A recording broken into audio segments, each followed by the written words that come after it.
எல்லா கோயில்களும் சிவாலயங்கள் என்று சொன்னாலும் திருவண்ணாமலை மட்டும் மகத்துவம் உடையதாக பல லட்சம் பக்தர்களை ஈர்ப்பதாக இருக்கிறதே எப்படி?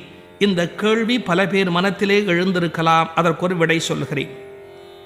நீங்கள் திருவண்ணாமலை மலை முழுவதும் வலம் வந்தாலும், கோயிலுக்கு உள்ளே சென்று பல பகுதிகளில் பார்த்தாலும், மலையின் சுற்றுப்பிரகாரங்களில் வருகிற போது கவனித்தாலும் பல ஜீவன் முக்தர்கள் சமாதியாகியிருக்கிற திருக்கோயில்களை காண முடியும்.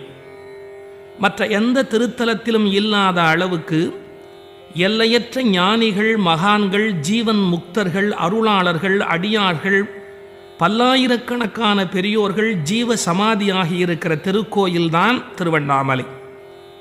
அதனால்தான் தமிழ்நாட்டிலே